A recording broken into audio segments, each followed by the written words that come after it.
Hey everyone, we're here today reviewing the final and self-titled Megadeth album. Let's get right into the track-by-track review.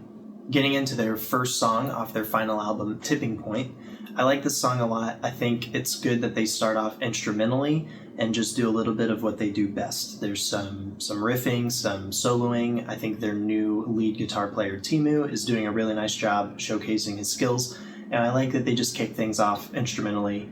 Because for me, I've always listened to Megadeth for the instrumental side of things. The vocals and the lyrics have never been what draws me back to this band. It's always been the instrumentals, the riffs, the solos, and the songwriting structure. I've seen a lot of people knocking Dave's vocals, especially in their more recent albums, as he's getting older and his voice is getting a little more strained. I'm going to give him some credit on this song especially. I think what he does throughout this whole album with the more simple spoken word approach works for me.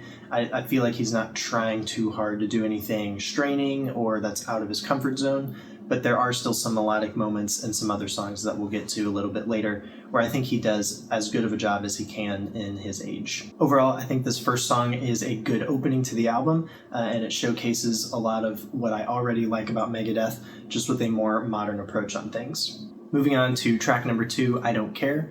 I saw this one getting memed a lot online just because of the lyrics, the vocal delivery, and the promotional images and materials that came out to promote this song when it was released as a single.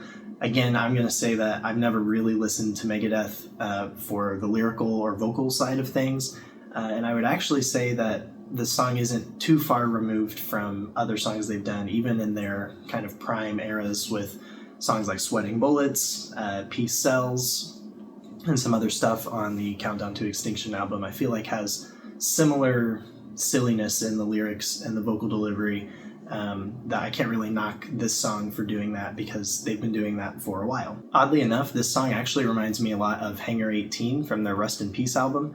I feel like structurally it follows a lot of the same patterns. There's a lot of guitar solos intercutting all of these vocal sections, and then there's an extended solo section at the end where they trade back and forth for quite a while. It really reminded me of Hangar 18, and overall I actually thought this song has a lot of great thrashy riffs and some really good solo sections, and aside from the more cheesy lyrical content, I actually think it's a pretty decent song. Moving on to track number 3, Hey God. I think this song works, and I like that they take a slower approach to the tempo. There's a more chuggy feel to the song that helps it stick out from the previous two. They also go for more of a melodic approach in the chorus with Dave's vocals, and again, while it does sound like he's straining a little bit, I think it works well. He keeps it simple, and it does help break this song up from the previous two. Again, some good riffs and some good solos on this song, but there are some moments that I felt like were a little shortchanged that I wish they held on to a little bit longer, especially in the instrumental department. Next up, we've got track number 4, Let There Be Shred. Again, another one that has some silly lyrics, and it could be kind of cheesy overall if you're just looking at the lyrical and vocal department. But I think this song actually works pretty well. It really reminds me of Metallica's Whiplash, and we'll get more into the Metallica comparisons a little bit later in the review. But I feel like this is their take on that kind of old school thrash song about, going to a concert and thrashing around and playing fast guitar parts and all of that stuff. And they do that, and I actually think they pull it off really well in the riffs. Especially, it reminds me of songs like Killing Is My Business, not the album, the actual song, and Poison Was the Cure, that kind of faster section halfway through the song when it picks up. I think they do these really fast thrash riffs that are pretty busy, and they sound really complex. I think they do those very well, and I think this is another good example of them writing that style of riff. I also appreciate that they do pull back the tempo in the song. They strip things down a little bit, gets a little chuggier, a little heavier, and then they pick things back up again with some more solos and another verse to end the song. There's also a fun little drum solo at the end, which I appreciated. Next up, we have track number 5, The Puppet Parade. This one's actually one of my favorites on the album. I think they do a lot of things right on this song. Starting with the vocal department, I think Dave is doing a good job again of doing that more spoken word thing in the verses, and then keeping the chorus melodic but still simple. It doesn't sound like he's straining or having to work super hard to hit any of the notes. They're just keeping it nice and simple and then supporting it on the instrumental side of things. There are some really solid riffs on this song. The opening riff especially is one of my favorite moments on the entire album. I like the chorus riff. I think it supports what Dave is doing really well. And I like halfway through the song, after the second chorus, they pull things back. There's more of a halftime feel, and then they pull things back even more and break it down to just clean guitars and Dave's vocals. I think this works really well from a song structure standpoint, just to keep the energy changing throughout the song, breaking things up a little bit, making the song stand out a little bit more overall from the previous songs and from other songs that come after it on the album. Moving on to track number 6, Another Bad Day. I like this song for the same reasons that I like the previous song. I think they're keeping things simple in the vocal department, not overdoing it, while still keeping it catchy with the choruses. They're letting the instrumental parts shine through, and there's even what I feel is a callback to another song on the Dystopia album, Conquer or Die. There's a chord progression in there that sounds very similar to a riff in this song. I also like the more slowed down and chuggy feel to the beginning of this song, and overall I think it works really well for me. Let me know if you guys are hearing that Conquer or Die callback as well, or if I'm just going crazy and hearing things. Next up, we've got track number 7, Made to Kill. This song, for me, the beginning really reminds me of their song, not the album, Rest in Peace. It starts off with the drum solo, and then things go into more of a triplet direction, and I like that they maintain the triplets throughout this song, but that opening sequence especially really reminded me of the song Rest in Peace. After that section, this song just goes into some more standard thrash riffs. It does change back and forth between the triplets and the more 16th feel in the guitar writing, which I do appreciate those changes. After the opening, the song goes into more typical thrash stuff from them. I do like that they change up between the triplets and the 16th feel throughout the song, and I do think the triplets help things stand out as a little more unique from the previous songs, because not a lot of the previous songs had triplet-based riffs, so that is a nice change. However, overall, this song just kind of does more of the same for me outside of the intro, sort of calling back to their older sound. I also feel like Dave's vocals aren't as strong in this one, especially in the chorus. They're going for more of that melodic approach, but it just doesn't land as well for me as the previous two songs did. Next up, we have track number 8, Obey the Call. I really like the start to this song. It reminds me a lot of their Countdown to Extinction album. It feels like it pulls things back to more of a sort of rock sound, even though it still kind of has that evil Megadeth undertone to it. And I think that opening section makes this song stand out from the other songs. Again, with this song, I think they do a really nice job in the structure and songwriting department.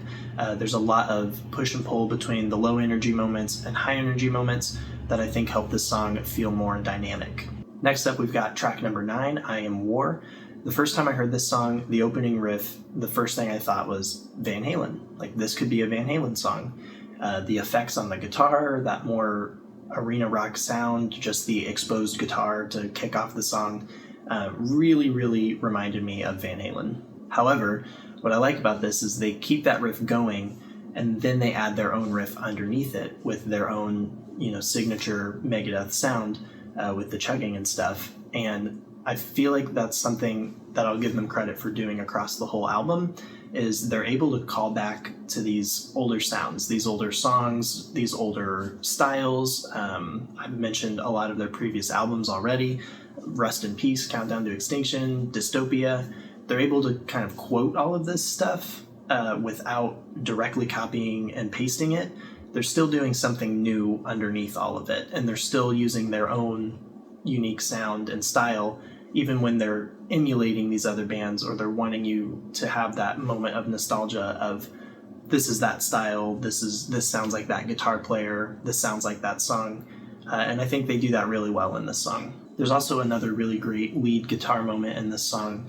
There's a duet section about halfway through the song that I think works really well and stands out as unique to me across this whole album. All right, talking about the final song now, The Last Note. I'll say final in quotation marks because there is another song that follows this on the album. This is just the standard release of the album. There is no deluxe edition as of now. There's no re-release or anything like that. There is just the final album, and there are 11 songs. And this is the 10th and final song with a bonus track that we'll talk about here in a minute. The opening and closing of this song takes the same approach. They do acoustic and clean guitars while Dave does a spoken word thing reflecting on his career. Overall, I think this song just felt pretty stock and predictable for their final song. I feel like they checked all the boxes, you know. There's acoustic and clean guitars at the beginning and end. There's reflective lyrics. There's a lot of final curtains, final show, putting down the guitar, that sort of thing in the lyrics. There's also an acoustic solo in the middle of the song, which I do have a small complaint about from a mix perspective. I feel like it sort of just pokes out of the mix and happens kind of out of nowhere. It's distorted guitars, bass, drums, all happening underneath that, and then this acoustic guitar just kind of appears. And I feel like it doesn't really sit well in the balance of the other instruments. And again, I feel like it's just kind of a predictable thing for them to do. Like, let's do an acoustic solo on the final song of our final album. Like, a lot of things on this song overall just felt like if you had asked me before this album came out, like, what do you think you'll hear on the final Megadeth song? I would have said acoustic guitars, cheesy lyrics about the final show and that kind of thing. And I feel like they kind of just checked all of those boxes, and nothing about this song really stands out as super unique or hard-hitting. There's not really a big moment that I'm like, yes, like they really went out on a bang with that one. Like, it just kind of feels pretty standard. Something that irritates me about this song a little bit too is the final lyrics in the final section of the song. The final lyrics that Dave sings are, "I came, I ruled, and now I disappear." Except they don't disappear, because there's another song on this album, which is a Metallica cover, and something about that just doesn't really sit well with me, with them trying to do this is our final song, this is our final album, these are my final lyrics, but actually here's a Metallica cover. It's like, I don't know, something about that just doesn't sit right with me, and it really takes the wind out of the sails of the song for me, because the whole time I'm listening to it, I know there's another song coming on the album, and I know it's not the thing that they decided to actually make their final song. Like, they chose to put another song after this in the track list. They could have chosen to release this song, the Ride the Lightning cover, as a deluxe edition, or they could have released it with some B-sides. They could have released it before the album. There's a lot of other routes they could have taken, but they chose on the standard edition of the album to put another song after this. And for me, that just really detracts from what's trying to be the final song of theirs. Moving on to the final track, the bonus track, Ride the Lightning, which to me, I would refer to as a cover of a Metallica song. And I know that there's a little bit of controversy surrounding this, especially because Dave Mustaine does have writing credits on the original song released on Metallica's album. However, for me, this is not a song that Dave or Megadeth is known for. The song was popularized by Metallica. Metallica released it first. And if you go ask anybody, any metal fan, and you say, what band does the song Ride the Lightning belong to? They're going to say Metallica, even if they know the history of the song and Dave's involvement in the band or not. Like, this, for all intents and purposes, is a Metallica song. However, I think they do this really well for a cover. I think it's really fun to hear the more modern recording and production elements. A lot of riffs that are kind of buried in the original Metallica mix come through really well, especially in the back half of the song. There's some really cool stuff happening underneath the solo sections and towards the very end of the song that really shine through with a more cleaner, modern re-recording of the song. Obviously, Dave's vocals are struggling just a little bit on this one, but for me, this song, if you really break it down, percentage of the song that has vocals versus does not have vocals, this is like a 6-minute song that is majority instrumental. So I think Dave does a fine enough job to get the job done, but the instrumental side of things is really, for me, what I like about the original song and what I like about this cover. I like that they kept the original solo, but they still added a couple of changes here and there. Like, the majority of it is recognizable, but there's a few little bends or harmony things or small rhythmic changes that do add a little bit of their own Megadeth flair to the solo. Overall, I actually really enjoy this cover and I enjoy their take on this song. However, I do think its placement in the album is a really big question mark for me. I feel like this would have been better released maybe 6 months from now as a deluxe edition of the album with a couple of B-sides, or maybe even released before the album to generate some hype for it. I feel like there are better ways they could have handled this song rather than placing it right after their final song that's supposed to kind of wrap up and summarize their career. It just feels a little odd given all of Metallica and Megadeth's history. I've seen some people see it as, they're kind of moving on from all of that tension that the bands had with each other in their early days, but I don't know, for me it just is a little odd to, here's our final song, here's our final statement on being a band, and here's a cover of a song that we have a checkered history with and have had a lot of controversy around.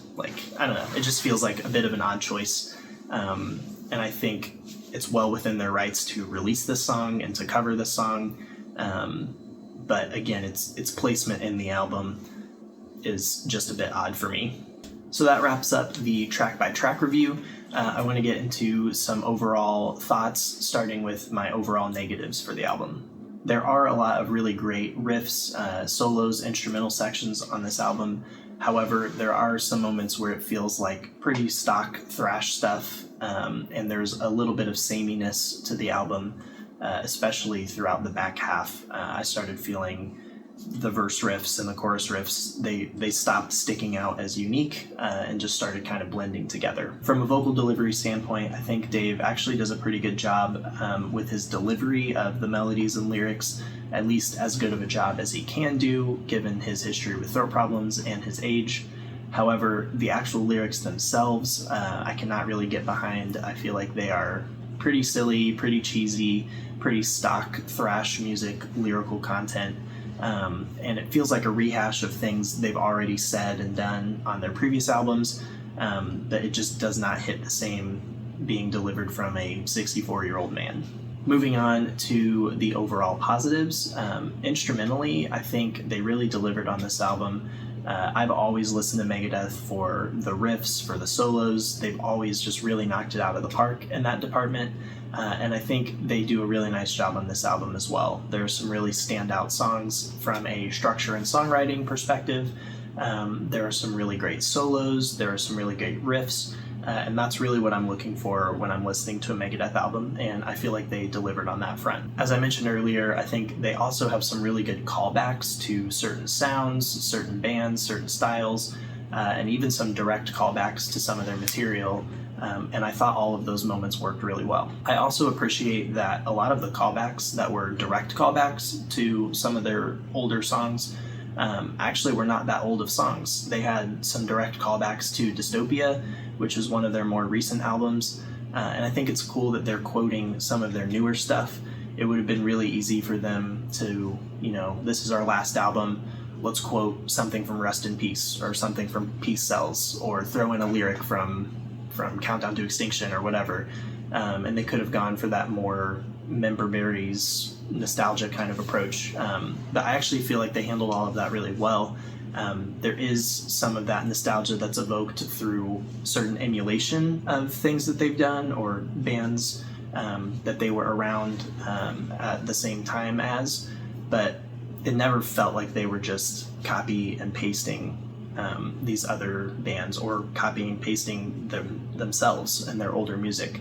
It always felt like there was kind of their own modern twist on things, so I really appreciated the callbacks to their previous stuff without it feeling too heavy-handed. Overall, considering how long they've been going at this music thing, how many albums they've released, how many ups and downs they've had throughout their career, I do feel like that this is a strong album for them to end things on. Usually at the end of my reviews, I like to give a couple of recommendations. If you like this album, you'll like this band, this album, that kind of thing. However, with Megadeth, I found that was a little tricky to do, considering how well established these guys are, and considering that they are the blueprint for a lot of modern bands now. Usually it'd be the other way around. I would review something more modern and then recommend that you listen to the older stuff if you're just kind of getting into things, into metal for the first time. I doubt Megadeth is acquiring a lot of new fans or first-time listeners with this release. However, in the event that you're here on this video and you've just heard Megadeth for the first time and this is your first experience with them, I would recommend that you just check out their older material. I think this album is a good representation of what they can do as a band, but I think most people would agree that they've done it better in the past and that their first couple of albums are really like pillars of metal music. If you're new to this kind of music and Megadeth, this is your first go at Megadeth, check out Metallica, check out Anthrax, check out Slayer, all the big four bands, check out Iron Maiden, that kind of stuff. All of those bands really set the tone for metal music moving forward, and Megadeth was part of that history. If you are more of an old school fan and you've been a fan of Megadeth and this style of music for a long time, one band that I could give you to check out would be Havok, H-A-V-O-K, Havok with a K. They're kind of a newer thrash band. I'm not sure if they're still making music anymore, but I got into them around the same time that I was getting into Megadeth, Metallica, and their riffs were something that kept me coming back to them. It's thrash stuff with more harsh vocals, some really great lead playing, some really great drumming. So if you like this kind of style of music and you're looking for a more modern approach on things, I would give that band a try. That's going to wrap up my thoughts on Megadeth's final album. Let me know what your top 3 favorite songs from this album were and what your overall thoughts were. I'd love to discuss with you guys in the comments. And also let me know if there are some albums coming up soon that you would recommend I keep an eye out for and possibly do a review in this style for. Be sure to check out the rest of the channel while you're here, and I will see you in the next video.